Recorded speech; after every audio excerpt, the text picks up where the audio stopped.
Hello, everybody. Welcome back to school. I'm so excited to get to be with everyone again. Even though we're online, I'm still really excited to meet all of your students on Monday or Tuesday. And I just want to give kind of a rundown of what would happen at back to school night and then on the night of back to school night, which is Wednesday, August 19th. I will be on Zoom to answer questions. I won't necessarily be going over things step by step. That's what this video is for. But I will be going over, or I will be able to take questions if you have any. In the email that came with this video, I stated what time I will be doing 7th grade and what time I'll be doing 6th grade because I am teaching 2 different grade levels this year.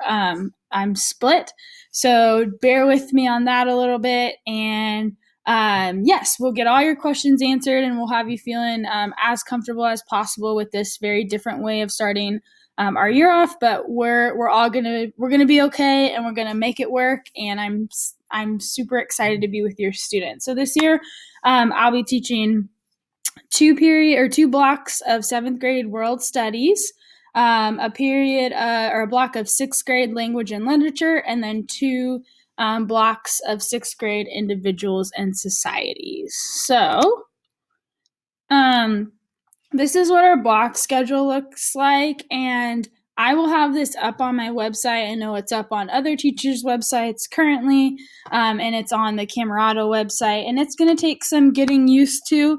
I will not see every student every day because some of them I will have Monday, Wednesday, Thursday, and some students I'll have Tuesday, Wednesday, Friday. So just be aware that you might not see me, Miss Seaman, every day. If you're in my special group of 6th graders that I have twice, then you will see me every day.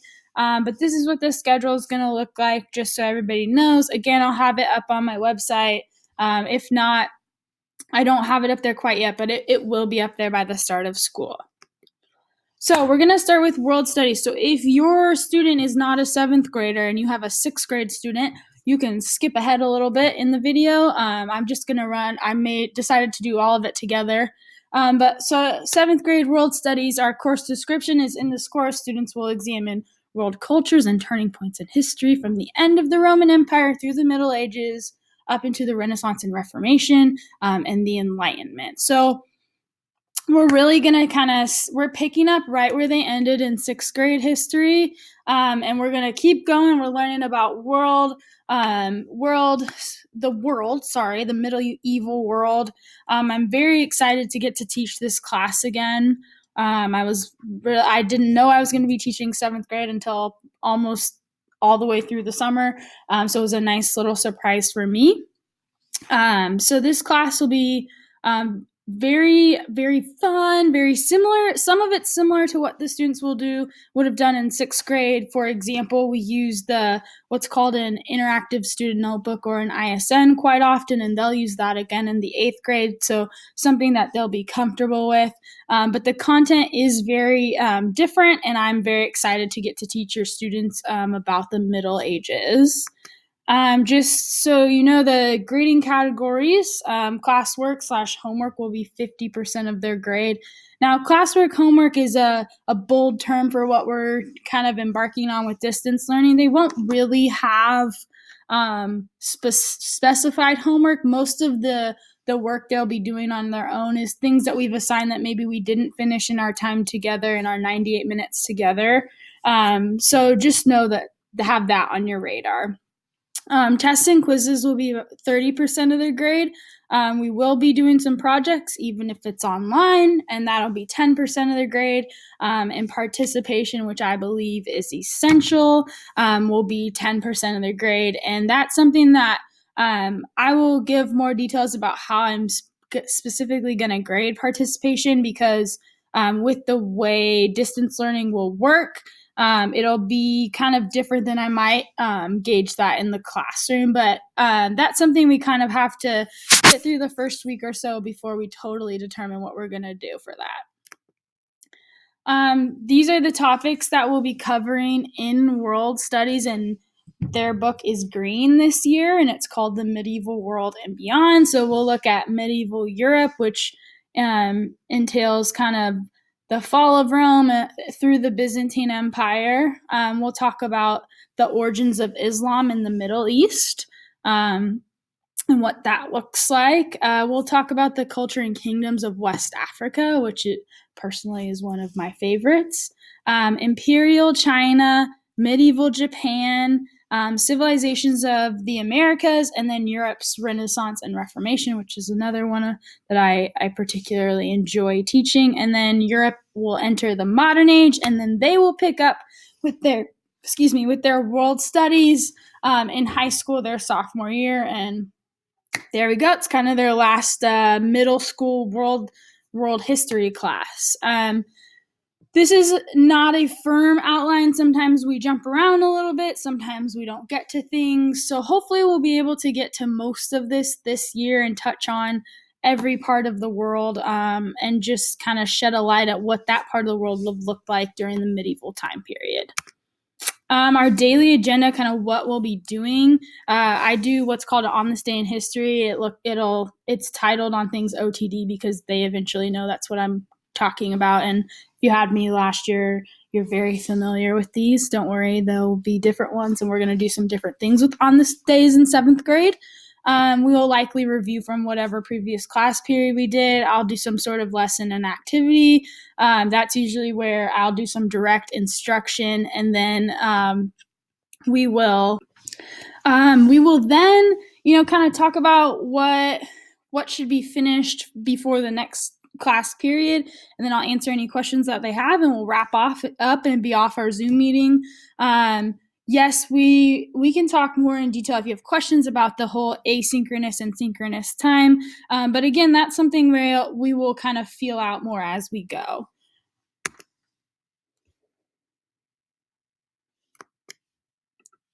Okay, so this is just an example I wanted to show you because your kids will enjoy the On This Days in History. So this is just an example of today what was on this day in history. Oh my goodness, I did this for August 19th because I forgot I wasn't actually showing this to you on back to school night.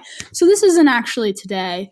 This is August 19th, but it's about the Indianapolis Motor Speedway, which will eventually become the Indy 500. And these are the kinds of things we talk about on a daily basis. And they end up really enjoying it because I really try to choose kind of random things to talk about. And it ranges from a lot of different things. And then I get excited, and then we all get excited, and they have lots of questions. So it's just a fun way to start class every day. If you are only in one of my history classes, you can skip ahead now because I'm going to talk about language and literature very quickly. So this is a class that's designed by California's ELA Common Core Standards as well as the International Baccalaureate Program, which is something our school is a part of. We will do all of the things you expect to do in a language arts class, an English language arts class in this specific class. Our writing that we will focus on are argument, informative, and narrative, and those are the 3 writings that they'll be looking at. As they move through Camerado, they'll write those sorts of specific writing assignments in all 3 grade levels.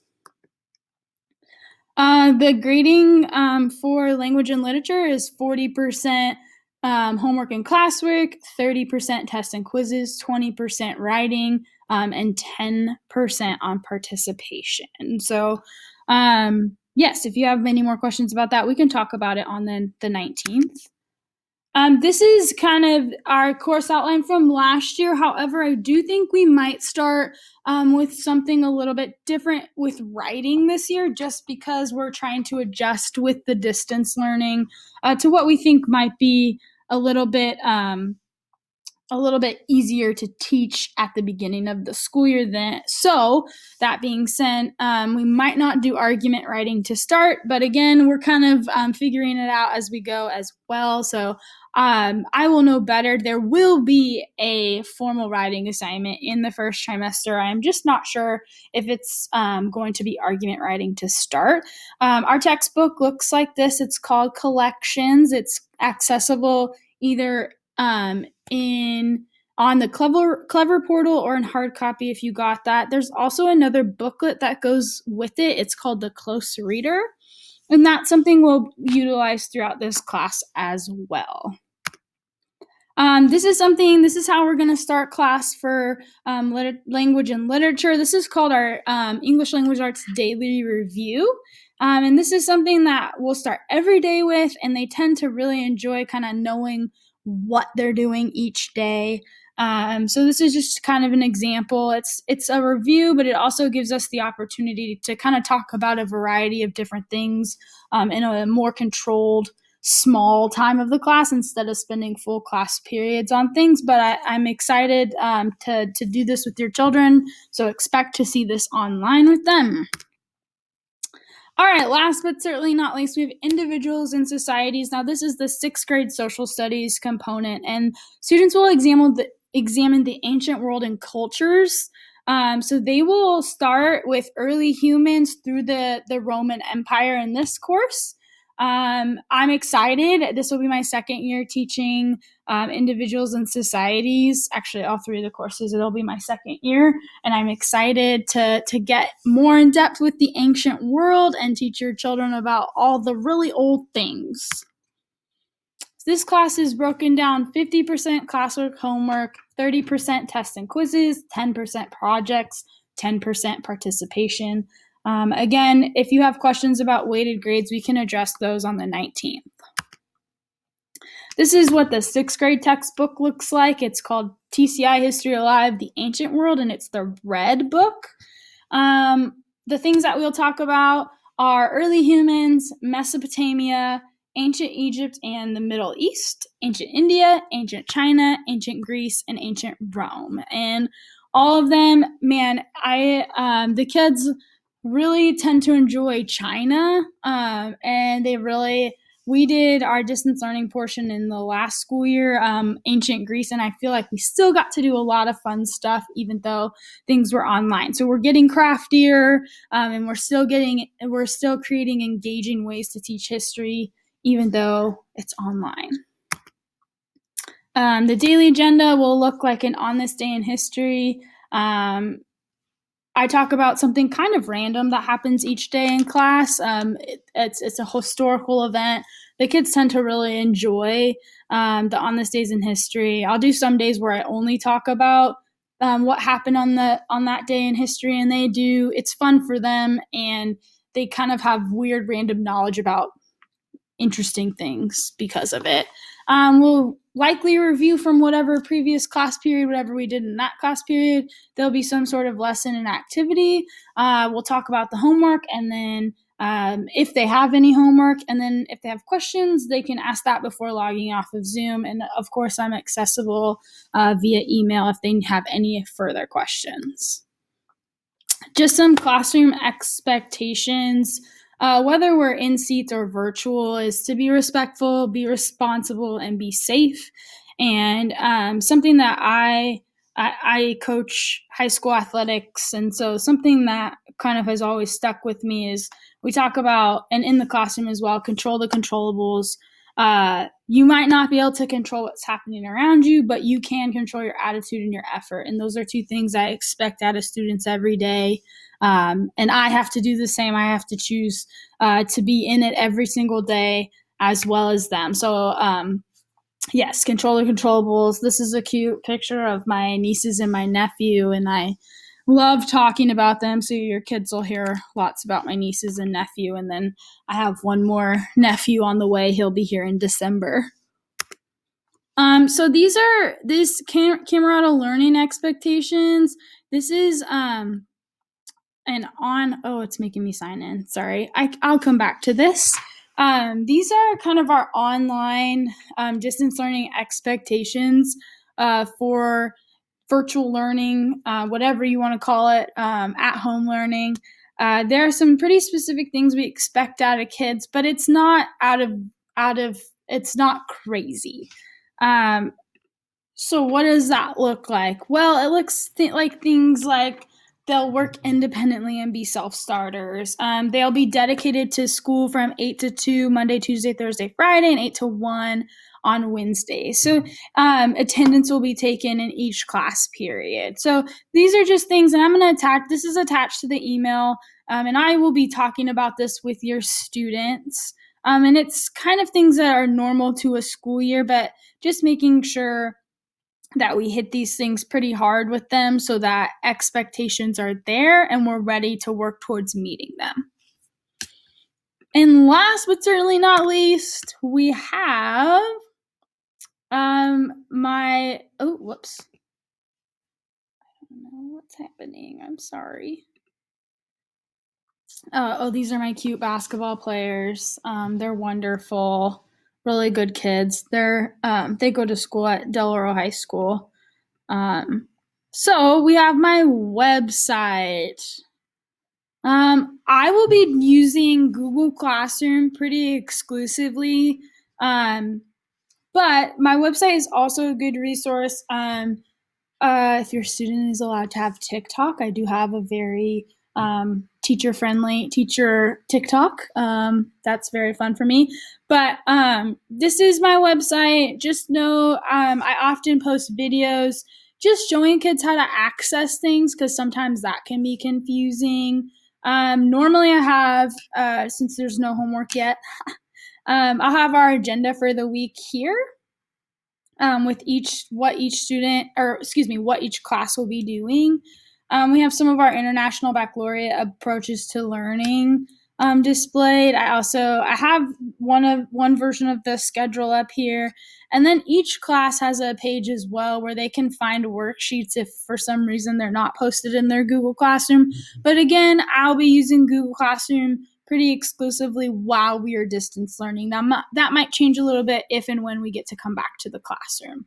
Again, the Zoom link for back to school night on Wednesday will be with this email. I hope you guys all have a really fantastic weekend, and I can't wait to meet your students on Monday or Tuesday in Zoom. I'm so excited, and I just can't wait. Have a great weekend.